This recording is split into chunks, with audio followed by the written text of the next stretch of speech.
O que o agronejo tem a ver com aquele Tumblr de 2010? Não sabe? Então recolha-se na sua insignificância. Ei, sossega esse dedinho aí e para de rolar a tela sem rumo. Vem procrastinar comigo, juntos é sempre mais gostoso.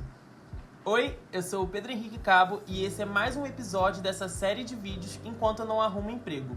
Aqui eu falo coisas pelas quais eu acho interessante, propor uma conversa, uma reflexão, coisas do dia a dia que às vezes passam batido, mas dizem muito sobre a gente, sobre o mundo, sobre essa confusão toda que a gente chama de vida adulta. Quem foi adolescente no início dos anos 2010 sabe que a cultura Tumblr construiu uma estética da dor como forma de pertencimento e identidade. Mesmo que você não usasse, era impossível não ser contaminado por estampas da Inglaterra e de galáxia, Nyan Cat, bigodes e, claro, depressão. A moda Tumblr é sem dúvida um verdadeiro caldeirão cultural. Ela bebe da fonte do grunge dos anos 90, flerta com o indie, o punk, o hipster e ainda se inspira em filmes e séries que marcaram gerações, como As Vantagens de Ser Invisível, Skins ou Garota Infernal. E a trilha sonora? Muito rock. Mas mais do que isso, o bonito e interessante é como essa estética nasceu da internet. A comunidade Tumblr usava os blogs como diários visuais, ou seja, era sobre expressar sentimentos, contar histórias e encontrar gente parecida com você no meio do caos digital. Segundo o artigo publicado em 2016 na revista de psicologia da PUC São Paulo, o Tumblr e sua relação com práticas autodestrutivas, o caráter epidêmico da autolesão de Stephanie Kristen Otto e Kátia Alexandra dos Santos, o Tumblr é descrito como um espaço onde adolescentes podem compartilhar seu sofrimento sem serem julgados, contribuindo para a disseminação da autolesão. Nossa análise discursiva demonstrou que essa plataforma de blogging se constituiu como um espaço em que adolescentes podem compartilhar seu sofrimento e falar sobre a autolesão sem serem julgados. A pesquisa corrobora a ideia de que a autolesão possui um caráter epidêmico, refletindo-se em contextos não clínicos como escolas e universidades. Conforme Hampton e James 2005, na década passada, de 7 a 14% dos adolescentes passaram a se autolesionar. Mas a visão aqui não é reforçar a ideia de criminalização ou criar um misticismo estético em torno do tema, como a mídia frequentemente faz ao associar jovens, violências, videogame de tiro e coringa como ídolo. O que o artigo constata foi possível perceber que, justamente por suas particularidades, o Tumblr acabou por se tornar um lugar de expressão da prática da autolesão e do sofrimento decorrente dessa prática.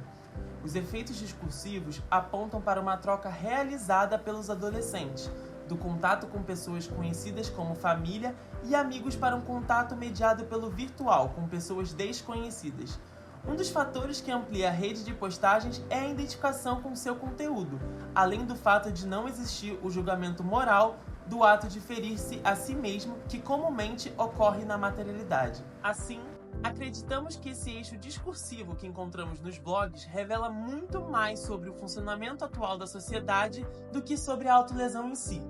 Demarca então o modo como o virtual vem engendrando o real e como os adolescentes consideram preferível expor-se virtualmente, mostrando também que em um ambiente que não julga, é possível expressar-se de forma mais direta e sem filtros. Anos depois disso, se transforma na busca por autenticidade performada nas redes sociais, inclusive na música popular. Da depressão do Tumblr à valorização da roça estilizada no agronejo, tudo se converte em estética. E mais que isso, em monetização do sofrimento ou do real. O agronegócio entendeu muito bem esse jogo. Ele não só planta soja, ele planta narrativa. Usa a indústria cultural para moldar a percepção pública, se apresentando como solução inevitável para todos os problemas do campo. Como diz Anna Chan, a indústria cultural se relaciona com o agronegócio no sentido de trazer para o imaginário coletivo a ideia de que o agronegócio é o único modelo de agricultura possível. Tá, Pedro, mas qual o ponto aqui? O ponto é que nada, absolutamente nada é por acaso. Tem planejamento, tem estratégia, tem investimento. A consolidação do novo sertanejo como fenômeno cultural do Brasil não é só tendência musical, é marketing territorial, econômico e simbólico. O agronegócio se apresenta como um herói rural, produtor de alimentos, motor do PIB, e a música sertaneja vira o jingle emocional desse projeto. Não se trata apenas de romantizar a vida no campo, é um pacote completo, visual sonoro, afetivo e ideológico. É a roça como um produto e o sertanejo como veículo. Enquanto isso, a agricultura familiar é apagada, né? Os conflitos de terra somem do feed e o campo vira o cenário perfeito para videoclipe com drone e chapéu. Por trás disso tudo tem uma ideia que parece motivacional, mas que na verdade é exaustiva. Você pode tudo! Sim, aquela frase que começou com esperança no Yes We Can do Obama e foi transformada num mantra corporativo escrito na parede de coworking. Hoje é o slogan invisível das redes sociais, do mercado de autenticidade, da lógica do seja você mesmo, contanto que seja vendável, performático e esteticamente aceitável. Essa crença nos empurra para o que o filósofo sul-coreano Byung-Chul Han chama de hiperativo de desempenho. Na obra Sociedade do Cansaço, ele argumenta que o sujeito contemporâneo não é mais reprimido por um não, mas seduzido por um sim infinito. Você pode tudo, mas também deve tudo. Ser produtivo, criativo, saudável, bonito, desejável, inspirador, feliz e, se possível, com engajamento alto. O problema? Isso gera um ciclo de autoexploração disfarçada de liberdade. Como diz Han, o sujeito contemporâneo virou seu próprio patrão emocional. Ele se cobra, se culpa, se esgota e ainda posta no stories no meio disso tudo. Segundo a revista Signos do Consumo da USP, essa lógica neoliberal se infiltra nos nossos hábitos mais banais, do modo como trabalhamos ao modo como descansamos. Até o descanso precisa ser produtivo.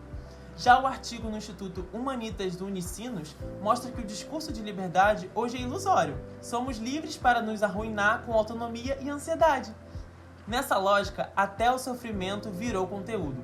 A matéria da Folha de São Paulo alerta: expor tristeza nas redes sociais, longe de aliviar, pode reforçar o ciclo. O algoritmo detecta vulnerabilidade, recompensa com atenção, mas não com escuta real. A dor entra no jogo do engajamento. Quanto mais performática, mais visível. Quanto mais estética, mais rentável. Isso nos leva a outra armadilha, a da autenticidade sob vigilância, como aponta o estudo do pesquisador Henrique Manzetti, publicado na revista Esferas. Até políticos de extrema-direita entenderam que parecer gente como a gente é mais eficaz do que parecer competente. Em um cenário saturado por discursos técnicos e políticos polidos, o erro, a grosseria, o improviso e até o absurdo passam a ser lidos como prova de sinceridade.